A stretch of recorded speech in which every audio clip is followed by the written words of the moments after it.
Hi, welcome to Dit Dot. My name is Amanda, and today in this video, I'm going to be talking about some of my favorite car camping gear. In my last video, I broke down my camp kitchen and went into a lot of detail about how I like to cook either over a campfire or a propane stove. But there's more to camp than just cooking, and so here are some of the things that make my car camping a success and a fun weekend. Now, like I said in my last video, I am going to say there are many levels in the spectrum of camping. You have your minimalist hiker campers where everything they want to take with them fits in their backpack, and they're like, how small and how tidy can I get it, because we're going to be spending very little time at camp and we're going to be hiking all day.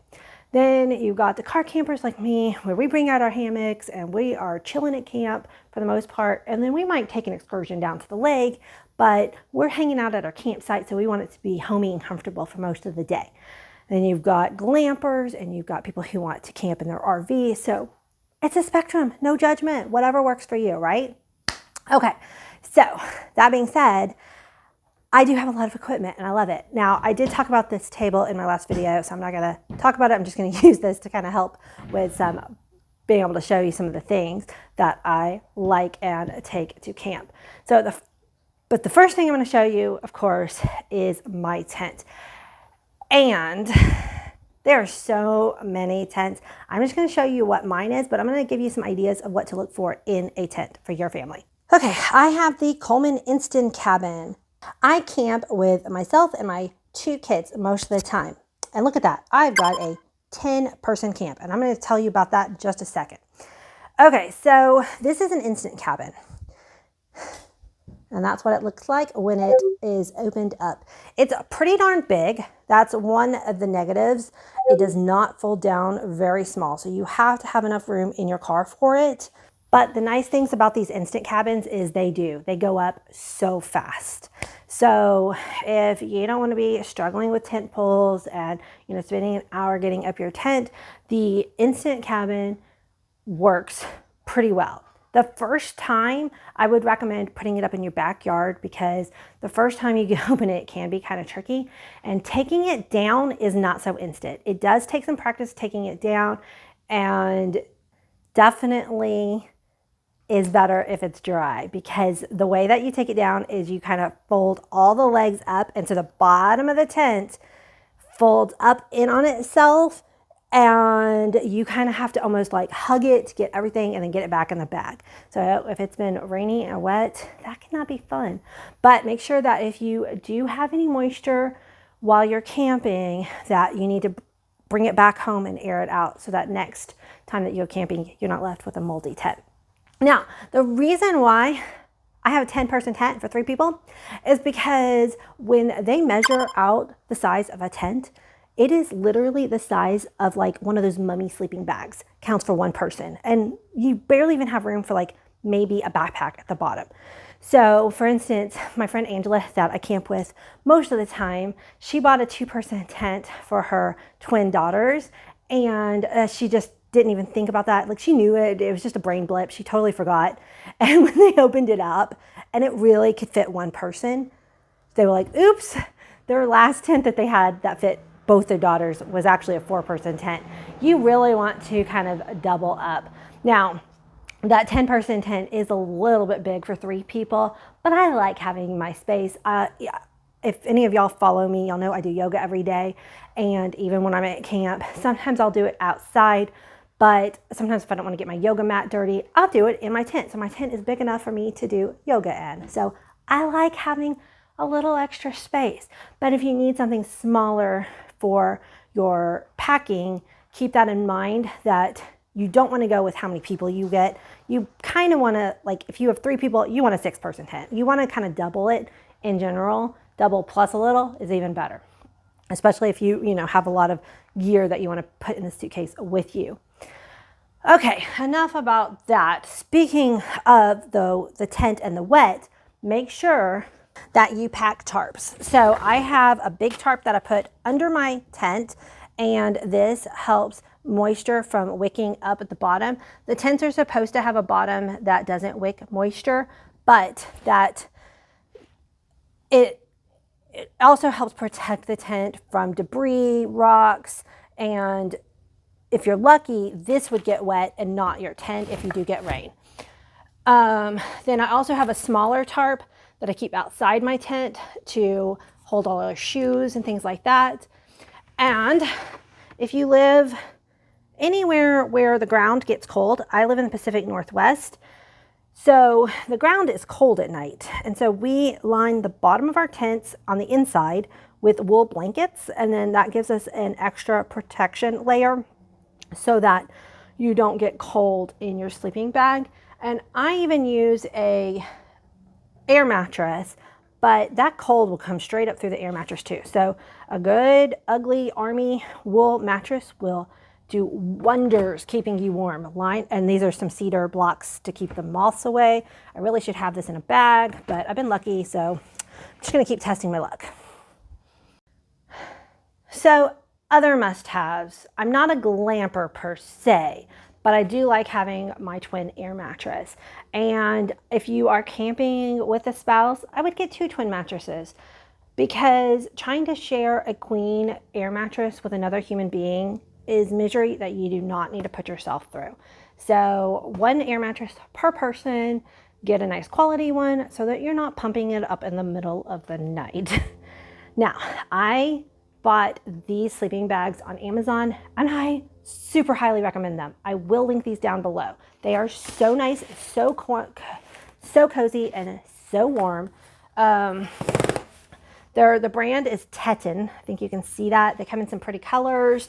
I bought the regular size one. My kids are actually taller than me, but so these fit, you know, a size, small, medium, adult, even though they are teenagers. Like I said, they're taller than me. And then I got the extra large one for myself. One thing, I kind of am a large, extra large clothing size, and I like my sleeping bags to just be bigger on me. So I got the extra large, highly recommend it. It is the best sleeping bag. They are stuffers, so instead of having to roll them up, you just stuff them back in the bag. You can use these straps and things on the side to kind of shrink them down a little bit more. We didn't really bother with that this time when we put them away. This is a, whoops. This is a hammock. I've got my other one set up on my back porch. So I'll show you what it looks like spread out. Definitely recommend. It is very, very easy to put this up with these straps, Nature's Hangout straps. I'm going to show you these again on my porch. This makes putting up a hammock and taking it down like you can do it in 2 minutes. So awesome. Definitely recommend. So I'm out in my backyard. It's another day. We like to hang our hammock up on our patio posts. Now, so this is the Nature's Hangout strap, and it has different sections to help you adjust the distance from your hammock really easily. And then at this end, it's got a big long strap with just 1 hoop. And so normally when you go around a tree, you would use this end and pull it through. But because my poles are not very far away from each other, I'm actually going to use this end. But all you do is hug your tree or whatever you're going to use, and you pull it through. And that's literally it. Now let me show you how to hook up the hammock. So this is my hammock. It wasn't very expensive, but it has lasted me several years now. So I'm definitely going to leave a link down in the description box. And then you just find whichever hole that is going to give you the right spread. And it comes with the carabiner on it. And then I already have this one already set up. So I just hook it right here. And then your hammock is ready for you to lounge on. Oh my gosh, it's so nice. So like I said, these straps have made bringing a hammock to camp so worth it, because it takes like 2 minutes or less to put it up. Okay, now this is my camping basics bucket. It's so funny. I've got all this extra stuff, but there's some really important gear in this bucket. So every year I'm like, oh, can I get rid of something? Do I need to carry everything in this bucket? But it's just really good to have this stuff. So let me break it down and show you what I got. This is, I need to replace this. This is almost gone, but I always keep a roll of toilet paper. We camp at really nice state parks, and usually they do supply the toilet paper, but I have been there where the bathroom has run out and the rangers have not refilled it, and having your own toilet paper at camp is just really good. And if you do happen to go, I mean, this isn't the video for people who don't have latrines or campground toilets, because I don't primitive camp. I do go to camps that have water spigots and bathrooms. I'm fine with a latrine. I don't mind a latrine, but I do want a toilet somewhere. I'm not a primitive camper. Okay, then I like to bring a tablecloth. This is just a nice to have, but I bring a tablecloth and we spread it out so that the kids have a nice clean surface to eat their meals off of and do artwork on. And then these are super great. They clip to the edge of the table and hold the tablecloth down so that it doesn't blow away. So you can buy these in like the camp section of your, like, I mean, my groceries, it's like a Target or whatever, you know what I mean? Wherever the camp grows. They usually come in a pack of 4. I've lost one, but 3 usually hold it down. Okay, you're gonna need a broom because you wanna sweep out your tent before you go. I just do this little hand broom. It takes a long time, but I don't wanna pack anything bigger. So, and it's one of my kids' chores, so it doesn't bother me. So they sweep out the tent with this little hand broom. Rope. I have lots of different ropes. I probably have more than I need, but again, I have different lengths for putting up a laundry line. And in the year that we got dumped on, I brought extra tarps with me because there was a high percentage chance of rain. And between ropes and bungee cords, we were able to create an extra shelter so that we got to camp and stay dry. So having extra rope and some bungee cords, really nice to have at camp. And this cool gadget, again, found in the camping supplies, helps you hang up your laundry cord and get it really super tight quickly. So definitely recommend getting a laundry line hooker upper thing. I don't know what it's called. I try to update this so that they don't expire, but I make sure that I keep some bug spray and sunscreen in my camp gear, because if for whatever reason when we're packing up our bags and we forget some, then I know I have some at camp and I don't have to run out and get more. I always keep extra batteries, and I usually keep this actually at the top of the bucket so that throughout the year, if I need batteries in my house, we can steal them from the camp bucket too so that they stay fresh, because you don't want batteries to corrode on you.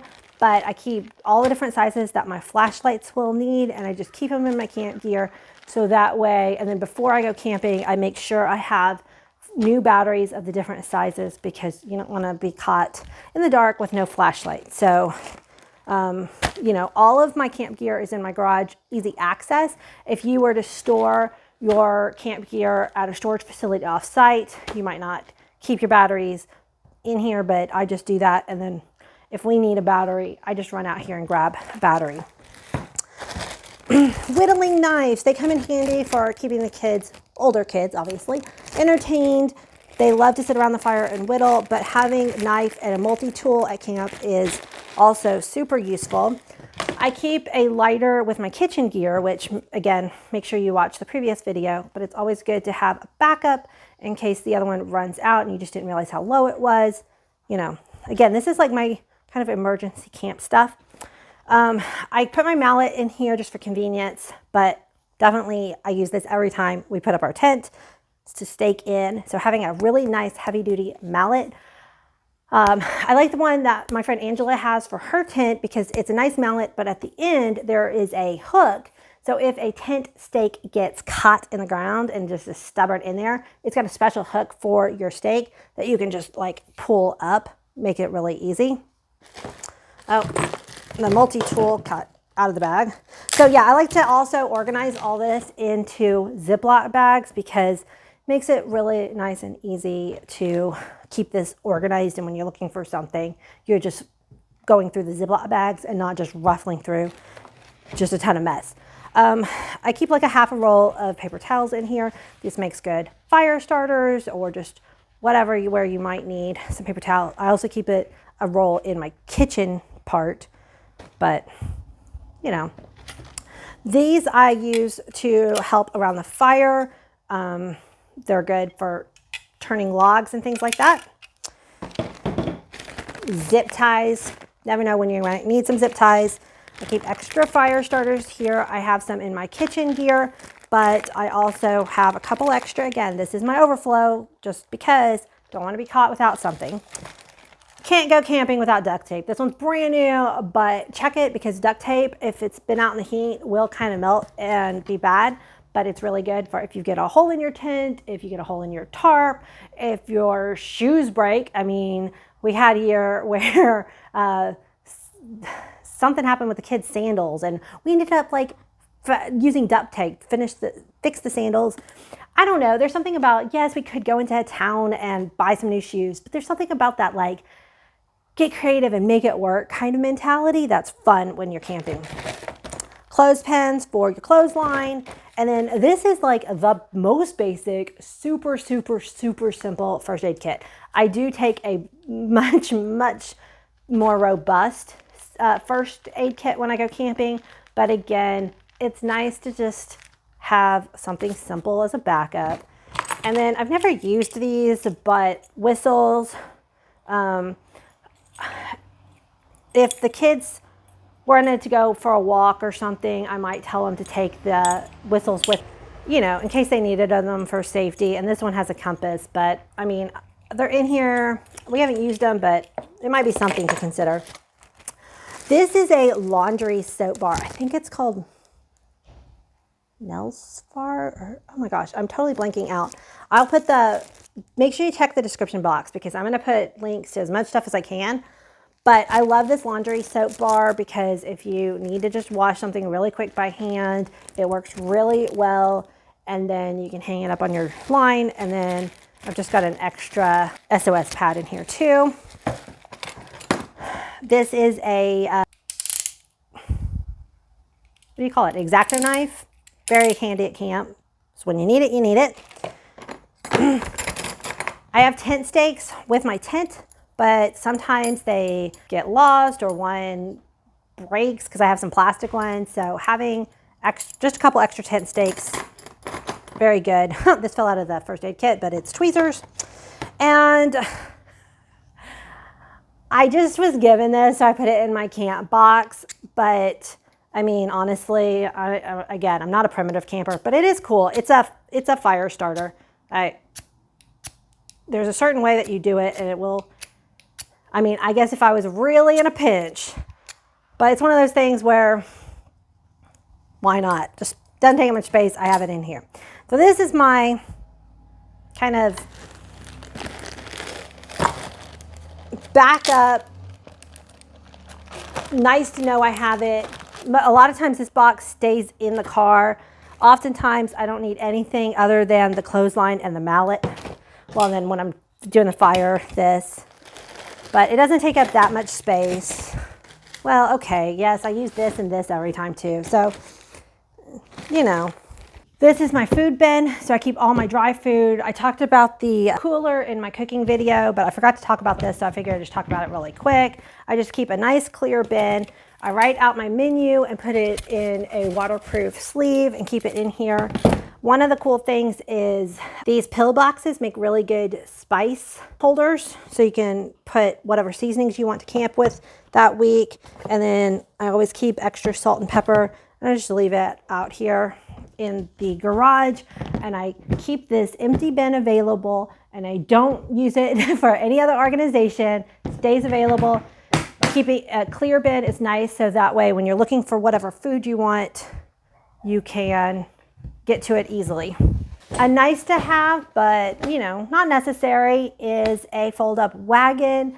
I use this mostly to go get water because water gets heavy, and the parks that we stay at often don't have a water spigot right at your site. You do have to walk, 3 to 4 sites away sometimes, and so having a fold-up wagon. Also, like when we want to walk down to the lake, we might fill it up with camp chairs and towels and whatnot. So it's a nice to have. It's not something that I would rush out and buy for a camping trip, but a fold-up wagon, definitely very useful. These don't really go together, but for some reason I keep these in this bin together. This is just some more extra batteries. I really need to kind of keep the batteries in one spot, but I ran out of batteries one year, can you tell? And it kind of freaked me out. So these are all my little flashlights. I will tell you, my favorite one is this one, and it goes over my head. And I absolutely love this one because you got your hands free, and like if you're doing something late at night and cooking, if you're cooking past dusk, it's nice to have this walking to the bathroom. Super helpful. I love this hands-free one. Then we have this one, which is really great for a tent light. I've left this thing on all 3 nights and the battery is still good. So it doesn't take too much battery usage. It's got a little hanger and it's just a nice little night light for the tent. Then because you're taking a air mattress, make sure you have a pump that fits. And then I like to have a couple different lanterns to put around. And then so I don't go through a bajillion paper towels, and because when you're washing dishes by hand at camp, a paper towel is not going to dry your dishes. I keep a separate thing of camp towels. Yes, I probably have more than I should, but then I'm not having to do as much laundry at camp, and I know I'm cleaning with clean towels. So I have multiple sets in here. I have a bunch of these, and they're just called bar towels or something like that. And I usually write the word camp, the word camp on them. So I know these are my camp towels. I don't care if they get stained or dirty. I wash them with bleach water. They get nice and clean, but they stay with my camp gear. And that way I'm not writing my nice towels when I go camping. This towel is crazy. This actually used to be a real fluffy towel. It is so old that it's threadbare. They now have towels that are super, super absorbent that you buy this way on purpose. I definitely recommend, because sometimes it's really nice to have a very big, thin towel that is super absorbent. So this is the only big towel I have that I take with me, but it's, like I said, soaks up a lot of water. Bandanas are always good. And then these are big white tea towels. Again, super absorbent. Nice to have a couple of those. Again, I write the word camp on them. I know they're part of my camp gear. And then I just have a bunch of regular size washcloths to do all the dishes with. So, and I just buy straight white ones so I can, when I get home, throw them in a hot load with bleach water, get them nice and clean. Again, I stick with a clear plastic box so that you know what's in it and you can find what you need. Camp chairs. Buy comfortable ones, guys. If you know you're going to camp a lot, buy a comfortable chair. If you are sitting at your campsite, sometimes several hours a day, sitting around the fire, chatting, talking, we like to work on our crochet projects, that kind of thing. You want to be comfortable. So finding one with nice sturdy arms, and just don't buy those cheap ones. They're not worth it in the long run. I've had this chair. This was probably a $60 chair, maybe $80, and it's over 10 years old. Those other ones that you buy that are $10, you're going to be replacing them every other year anyway. So if you can afford it, go ahead and splurge. Buy a nice, comfortable fold-up chair. I think that's everything except a couple more things I want to talk about entertainment. My kids love badminton, so I don't even have a net. They just like to volley it back and forth. So I got a fairly cheap badminton set. We take that to camp. For Christmas this year, I got a croquet set, and it sets up really fast and easy. We had so much fun playing croquet. Definitely recommend buying a set to take to camp if you've got older kids. And last but not least, I think I've gotten everything. So as you can tell, I keep all my camp gear right here behind me. So when it's time to go, boom, boom, boom, boom, in my van, I'm gone. So last but not least, oh wow. Oh, we were using these as pallets, that's right. Because I did not have a good, I needed some paper plates or something, and really quickly I just grabbed these lids because I was like, we need a paint palette. Painting rocks, I don't know if they're big in your area, but it's a huge pastime in the part of the country that we live where you do painted rocks and you hide them.